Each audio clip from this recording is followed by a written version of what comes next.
Hello बच्चों, let's see this question. Statement one है कि FeH2O होल 5NoSO4 एक कॉम्प्लेक्स है और कह रहा है कि इज पैरामैग्नेटिक। स्टेटमेंट टू कह रहा है the Fe in the given complex has 3 unpaired electrons. और बच्चों स्टेटमेंट वन और टू के बेसिस पे हमारे पास जो कन्वेंशनल ऑप्शंस होते हैं वो हमारे पास दिए हुए हैं। चलिए इस क्वेश्चन को सॉल्व करते हैं और सबसे पहले तो ये देखते हैं कि इस क्वेश्चन को सॉल्व करने के लिए हमारे पास कौन से की कॉन्सेप्ट की जानकारी होनी चाहिए। देखो ये जो सवाल हमारे पास है ना बच्चों, इसमें हम लोग बेसिकली VBT यूज करेंगे, valence bond theory for complex compounds. ठीक है, कॉम्प्लेक्स कंपाउंड्स। साथ ही साथ यहाँ पे हम एक चीज जो यूज करेंगे वो है जो आपके पास मैग्नेटिक प्रॉपर्टी होती है कॉम्प्लेक्स की, उसके बारे में हम लोग भी देखेंगे। ठीक है, magnetic property of complex. Now coming to the complex जो हमारे पास दिया हुआ है बच्चों, तो क्या है कॉम्प्लेक्स, चलिए लिख लेते हैं पहले। ये है FeH2O होल 5NO और बाहर में है SO4।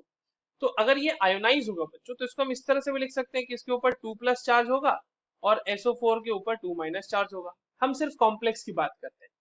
देखिए आपके पास यहाँ पे दो तरह के लिगेंड लगे हुए हैं, एक H2O लगा हुआ है और एक NO लगा हुआ है। तो NO जो है लिगेंड की हम बात करें तो वो नाइट्रोसोनियम आयन जो है वो NO पॉजिटिव है, वो पॉजिटिवली चार्ज लिगेंड होता है, राइट। और वो एक यूनिडेंटेड लिगेंड है, मतलब एक ही डोनेशन साइट वो ऑक्यूपाई करेगा।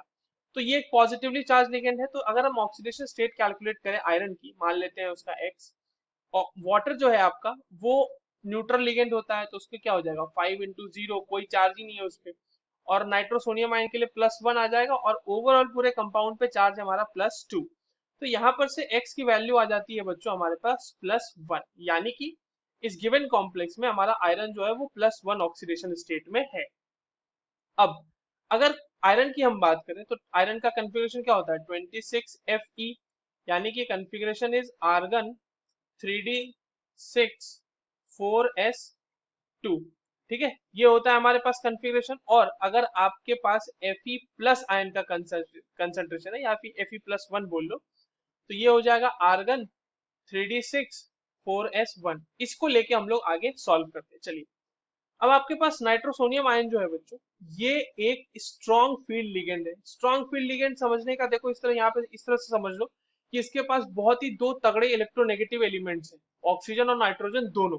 तो ये बहुत ही ज्यादा स्ट्रॉन्ग फील्ड लिगेंड हो जाता है। स्ट्रॉन्ग फील्ड लिगेंड जब भी होती है तो उसमें क्या होता है बच्चों की हाइब्रिडाइजेशन होने से पहले या फिर लिगेंड के साथ बॉन्डिंग होने से पहले पेयरिंग होती है वहां पे। ठीक है, तो पेयरिंग इसमें होगी, तो पेयरिंग विल टेक प्लेस। अब देखिए अगर आप जो कॉम्प्लेक्स है उसको ध्यान से देखें बच्चों, तो इस कॉम्प्लेक्स का आपको कोऑर्डिनेशन नंबर कितना दिख रहा है, इस कॉम्प्लेक्स का कोऑर्डिनेशन नंबर 6 है, यानी कहीं ना कहीं ये हमारा ऑक्टाहेड्रल ज्योमेट्री को बनाने वाला है। ठीक है, तो अब हम अपने जो Fe+ है उस पर थोड़ी सी बात करते हैं। देखो Fe+ का मतलब क्या हो जाएगा बच्चों, आर्गन 3d6 4s1।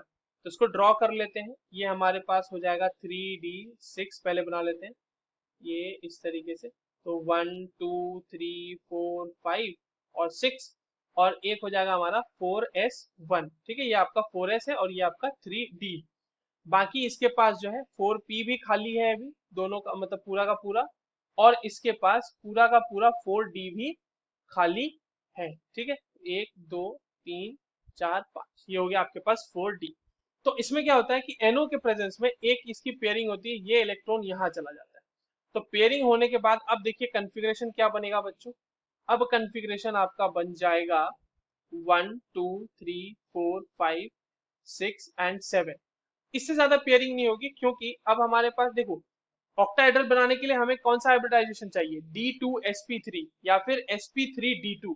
तो अब अगर हम एक और पेयरिंग करा भी देंगे तो हमारे पास एक ही d ऑर्बिटल खाली होगा, दो नहीं हो सकते, तो फर्दर पेयरिंग इसमें नहीं हो सकती।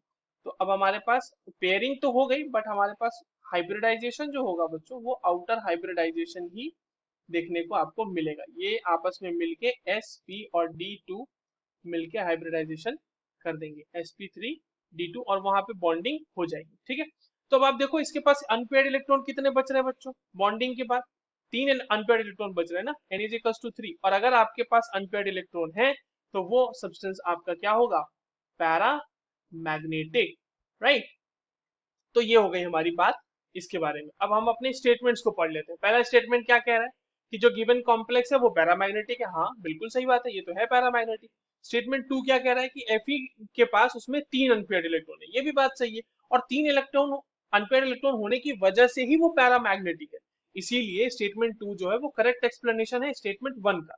So the correct option for this question will be option A. I hope you understood this well on the very well.